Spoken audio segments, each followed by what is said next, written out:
The crown jewels of France have long symbolized the power and prestige of the French monarchy. Worn by kings, emperors, and their consorts from Louis XIV through Napoleon III, these glittering gems became enshrined in the Louvre's Galerie d'Apollon as part of the nation's heritage. After the fall of the monarchy and empire, the new republic sold off most royal jewels in an 1887 auction to break with thee. Generations later, French museums, aided by donors known as the Friends of the Louvre, quietly repurchased key pieces. By the 20th century, the surviving royal parures of diamonds, sapphires, emeralds and pearls were on display in the Apollo Gallery, cherished as invaluable witnesses of France's past. The heist of 19th October 2025 took 8 of these treasures, each carrying a unique story woven through French history. The sapphire tiara of Queen Marie Amélie and Queen Hortense. A highlight of the theft was the sapphire diadem from the joint parure of Queen Marie Amélie, the last Queen of France, and her stepmother-in-law, Queen Hortense, Napoleon's stepdaughter. Crafted in Paris in the early 19th century, circa 1800 to 1825, the tiara is a masterpiece of Parisian jewellery making. It consists of 5 linked gold plaques, each topped with a large natural Ceylon, Sri Lankan, sapphire. In all, it contains 24 sapphires, 10 of them very small, and an astonishing 1,083 diamonds set in gold filigree. The sapphires were used in their natural colour, uncut and unheated, and are surrounded by glistening rose-cut and brilliant-cut diamonds, illustrating the empire and restoration styles of the time. Indeed, the Louvre notes that all pieces in this parure, the tiara, necklace, earrings, and brooches, exhibit grande perfection technique in their articulated links and gold mounts. The exact jewellers who made the parure remain unknown. Parisian firm records do not survive, and the Louvre emphasises that both the patron and the maker are unknown. Tradition holds that Empress Josephine originally gave the gems as a gift, and that they may even trace back to Marie Antoinette's collection, a testament to their imperial pedigree. Historically, this tiara was worn by 2 generations of French royalty. Queen Hortense de Beauharnais, former Queen of Holland and stepdaughter of Napoleon I, was its first wearer. She then bequeathed it to Queen Marie Amélie, wife of King Louis Philippe, who ruled 1830 to 1848. These women appear in period portraits donning the sapphires. The Louvre notes that a portrait of Marie Amélie already shows the diadem's design, confirming its place in royal pageantry. Marie Amélie later distributed jewels among her grandchildren, and the parure remained in the Orléans family until the late 20th century. According to Louvre archives, the earliest written trace of this parure is correspondence showing that the Duke of Orléans, the future Louis Philippe, purchased it from Queen Hortense. Eventually, the Count of Paris, head of the Orléans line, sold the sapphire set, and the Louvre acquired it in 1985 with the aid of private donors.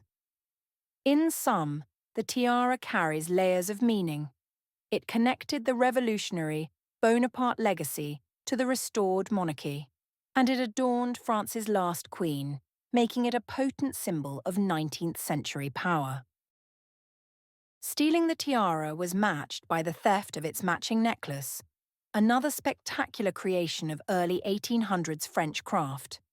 This necklace contains 8 large Ceylon sapphires of varying sizes, alternated with 631 fine diamonds in an articulated chain. The Louvre highlights that every joint of the necklace is expertly movable, again reflecting the high level of Parisian jewellery technique of that era. Its style is clearly Empire restoration. A series of tab-like gold segments each hold a sapphire, surrounded by a cluster of diamonds. Like the tiara, the maker is anonymous, but the design confirms it was made in France, noted as Paris on the museum inventory. This necklace has the same rich history of ownership. It, too, was first worn by Hortense and Marie-Amélie, then passed to their descendants. By tradition, the sapphires were believed to come from Josephine's jewels, making the set an heirloom linking Napoleon's dynasty to the Orléans monarchy. The late Orléans heirs kept the pieces until the Republic era. Newspaper reports note that the Louvre purchased the sapphire necklace and accompanying pieces in 1985. Thus, this necklace was already a museum treasure, valued for its artistry and royal provenance. During its life in public, it represented the continuity of France's jewellery heritage. Portraits in the Louvre itself display Marie-Amélie wearing the sapphire parure, underlining the piece's importance as a royal jewel of France. The third item from this parure is a single emerald-cut sapphire earring, half of a pair, snatched during the heist. Each earring in the pair features a small sapphire stud surrounded by diamonds, with a teardrop briolette sapphire pendant also framed by diamonds.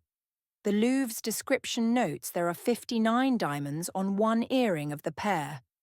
In design, the earring mirrors elements of the diadem and necklace. The dangling sapphire drop recalls the pendant motifs on the tiara and necklace, unifying the set. Like the others, it was made in Paris and dates from the early 19th century, 1800 to 1835.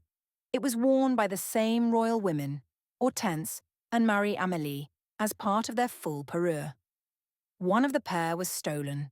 The surviving earring of the set remains in the Louvre as inventory number OA 11034. Its twin, OA 11033, was taken. Because individual earrings are hard to exhibit apart, this stolen piece was typically shown in photographs and descriptions of the set only as a pair.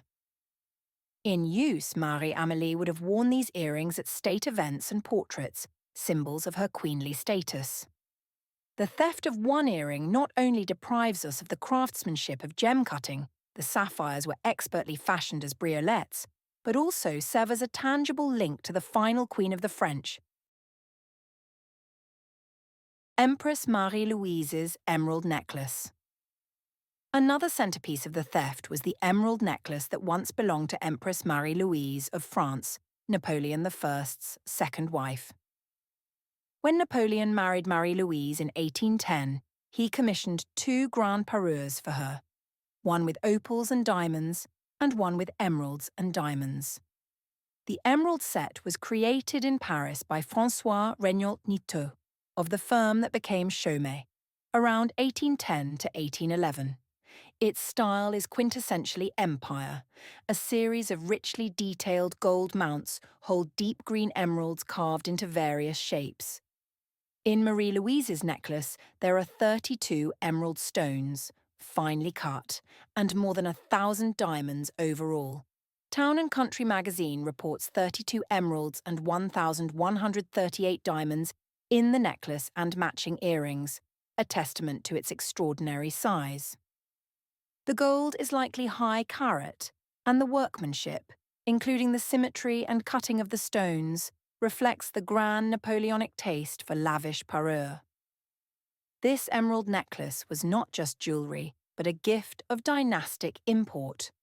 Napoleon gave it to Marie-Louise as a wedding present when they married in 1810. As Habsburg-born empress, Marie-Louise's wearing of such jewels symbolised the alliance between France and Austria. After Napoleon's abdication, the Allied powers allowed Marie-Louise to keep her personal jewels, unlike the crown diamonds which were turned over to the Bourbons. Consequently, the emerald necklace, with matching earrings, remained with Marie-Louise and her descendants for many years. Later, it surfaced in the collection of Liliane de Rothschild in the 20th century. Her taste for Napoleonic memorabilia is noted in her obituary. In 2004, the Friends of the Louvre repurchased the necklace and earrings from the Rothschild family for about €3.7 million, returning them to France for display. This modern acquisition was seen as reuniting a part of Napoleon's legacy with the national collection. In the Apollo Gallery, Marie-Louise's emeralds stood alongside other Bourbon and imperial jewels, a reminder of France's Napoleonic era. Their theft cuts short that narrative. For the first time in nearly 2 centuries, this symbol of the First Empire's marriage policy was gone. Along with the necklace, Marie-Louise's emerald earrings were stolen. These are a matching pair, of which presumably one or both were taken. Reports vary on whether 1 or 2 earrings were snatched. The design echoes the necklace, carved emerald drops, and clusters of diamonds. The Louvre's collection listing, inventory OA 11,307 and 11,308 presumably, notes that together the necklace and earrings originally formed the full wedding parure. After 1814, the pieces were mostly kept intact as a set. The emerald earrings were displayed alongside the necklace in the Apollo Gallery and have the same recorded provenance, stayed with Marie-Louise's family through the 19th century and were acquired by the Louvre in 2004. For wearers, these earrings would have been the finishing touch to the Empress's coronation gown or diplomatic functions, complementing the necklace. In style, they mix the empire penchant for geometric lines, in the mounts, with the graceful drop of the emerald. Losing these earrings means that a signature element of Marie-Louise's Napoleonic parure, once central to one of France's grandest marriages, is now missing from history. Empress Eugénie's pearl tiara, diadem. The heist also claimed a dazzling pearl and diamond tiara that belonged to Empress Eugénie, wife of Napoleon III. This diadem was crafted for her wedding in 1853 by Alexandre Gabriel Lemonnier, a leading Parisian jeweller of the era. It is set with about 212 natural pearls, many of them sizable, and nearly 2,000 brilliant-cut diamonds. The design features clusters of pearls arranged like delicate foliage across a gold framework, studded with rows of small diamonds. It is a masterpiece of Second Empire finery. Empress Eugénie is known to have worn it at state occasions. Period reports note that the crown, diadem, she dropped during the robbery, contained 1,354 diamonds and 56 emeralds. Though that may refer to another related piece, the leafy tiara she often sported. The stolen pearl tiara is more modest, no emeralds, but was still one of the most valuable tiaras in the collection. Its craftsmanship, mixing smooth, lustrous pearls with sparkling diamonds in a cohesive garland, reflects the lavish romantic style preferred by Eugénie. Eugénie, a Spanish countess who became Napoleon III's consort in 1853, was celebrated for her fashion sense and conservative Catholic piety. She wore this tiara at many imperial ceremonies, including the wedding celebrations in which it was presented. Its theft is a blow to the memory of the Second Empire's elegance. The Louvre acquired this tiara not by direct royal transfer, but through a modern gift. It was purchased at a 1992 Sotheby's auction for over $1 million and donated to the museum by a consortium of patrons. Thus, like the other pieces, it had journeyed through private hands back into the public collection. In the Apollo Gallery, it sat as a symbol of the Napoleonic dynasty's continuity, adding Eugénie's prestige to the crown jewels exhibit until it was taken.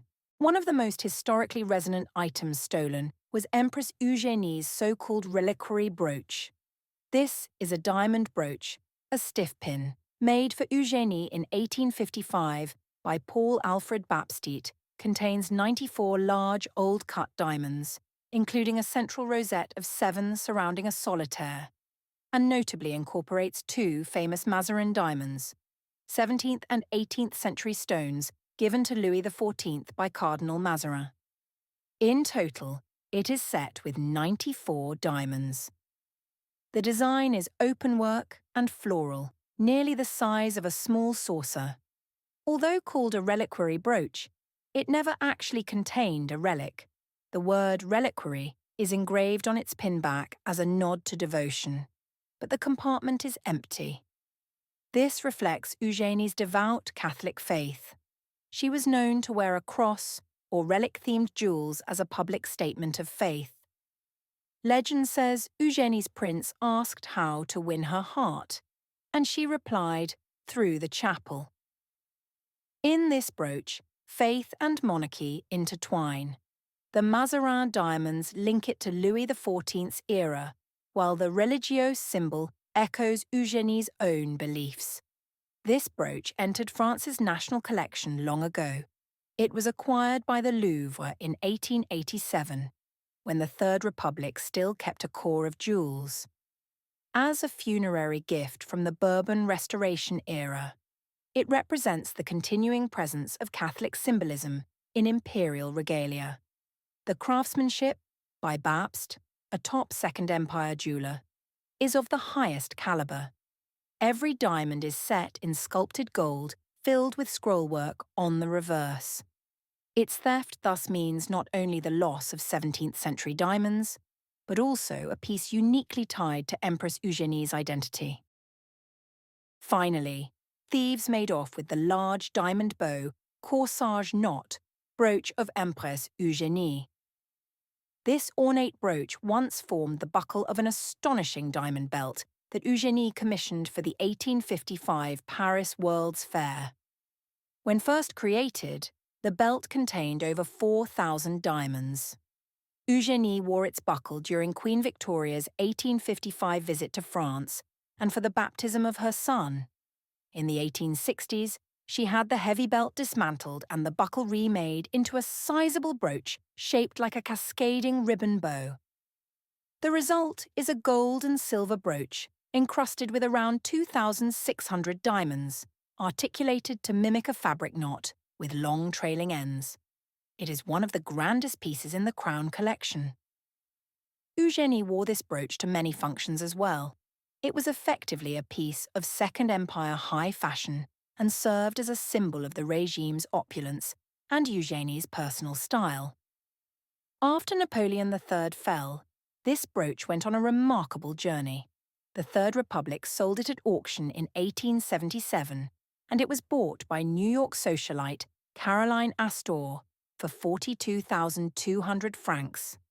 It changed hands through American and British aristocrats until it returned to France in 2008, when the Louvre, with donors' help, paid about €6.72 million for it.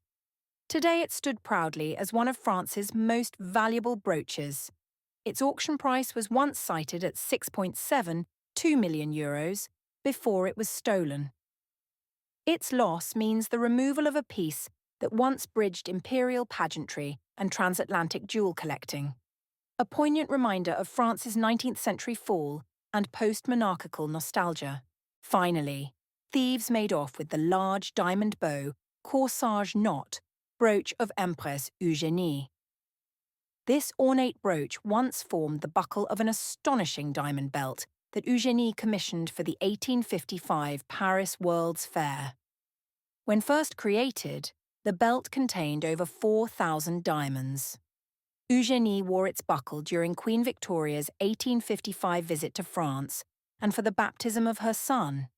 In the 1860s, she had the heavy belt dismantled and the buckle remade into a sizable brooch shaped like a cascading ribbon bow.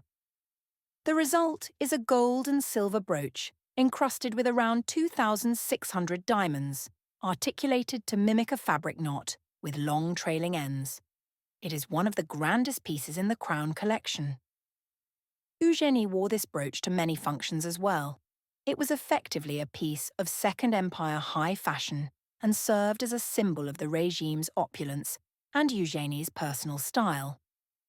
After Napoleon III fell, this brooch went on a remarkable journey. The Third Republic sold it at auction in 1877, and it was bought by New York socialite Caroline Astor for 42,200 francs. It changed hands through American and British aristocrats until it returned to France in 2008, when the Louvre, with donors' help, paid about €6.72 million for it. Today it stood proudly as one of France's most valuable brooches. Its auction price was once cited at €6.72 million before it was stolen. Its loss means the removal of a piece that once bridged imperial pageantry and transatlantic jewel collecting. A poignant reminder of France's 19th century fall and post-monarchical nostalgia.